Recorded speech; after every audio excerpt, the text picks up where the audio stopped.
David, it's a family tradition for you to be standing behind this counter at Hefner's Jewelers, isn't it? Yes, it is. Yes, it is. My family has been in the jewelry business. This is our 95th year. It's kind of odd, you know, we went to school together and my family was in the radio business and here I am, TV business, and here we come to meet again to talk about that family history. Tell me how Hefner started. Well, Melody, it's actually quite a comical story, but the actual condition that brought my grandfather to Eastern Kentucky was in 1921, early in the year. He had just finished watchmaking school, and most common mode of transportation back then was taking a train, and he was riding a train to go visit an older brother. He was getting ready to settle down and start a profession, but I guess wanted to visit a brother or two before he settled. My grandfather's family was all from Palmyra, Virginia, was where the Hefner family farm was, and the typical back in those days, the family spread out and went and sought new professions. So as he was riding this train to go visit his brother, the train hit a cow as it passed through Pikeville. And there were no hotels and motels back in 1921, so he stayed at a boarding house somewhere in Pikeville. And that evening, as he was having dinner there at the boarding house, the lady that ran it was just commenting. He was a young 19-year-old boy, and some chit-chat and say, you know, I'm just finished watchmaking school and going to visit a brother, and then I'm going to be settling down somewhere and looking to start a business, you know.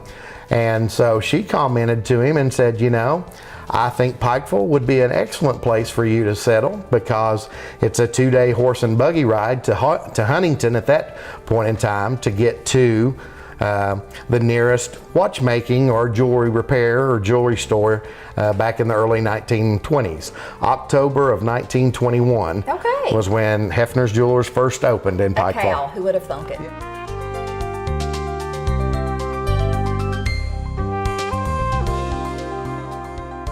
David, we've talked about how your grandfather entered the business, and later I want to find out how your dad and how you came to be in the business. But right now I'm anxious to see the jewelry, and show me some maybe timeless pieces that maybe your grandfather or father would have sold that have stood the test of time.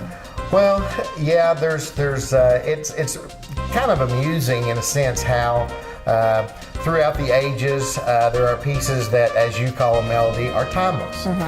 Perfect example. Diamond bracelets. Now, the diamond bracelets have been around for generations and generations. Now, when Chrissy Everett wore hers at Wimbledon, it got the name became a tennis bracelet. Exactly, I remember that. Yeah, but yeah, the diamond bracelets are a timeless piece that have always been around. Another thing, any of your solitaires. They're not just for engagement rings. Right. They're a timeless piece. They're a timeless piece, you know. Diamonds have been used in adorning of whether it be crown jewels or personal pieces of jewelry for years and years have been around. Another timeless piece, a lot of your estate and antique looking. This is a beautiful in rose gold, kind of a estate that's gorgeous. antique. Yeah. I mean, look at how the light catches that. Gorgeous. Now, I'm seeing the pearls over there. Is there anything more classic and timeless than pearls? That you know, and it's been fortunate, I think, in the last probably 10 years. I think the pearl industry has kind of caught on. The younger generation was so in tune with the traditional strand of pearls, and they kind of nicknamed them grandma's pearls. And so they have made so many variations in the pearl industry, and the technology of how they're grown has just advanced so much that the traditional now, whether it's a Mother's Day gift, a graduation gift, pearls have been for years a traditional wedding gift. Well, David, I really appreciate you sharing your wealth of wisdom from Hefner's Jewelers, and I can't wait till we get to talk again some more. I look forward to it, Melody.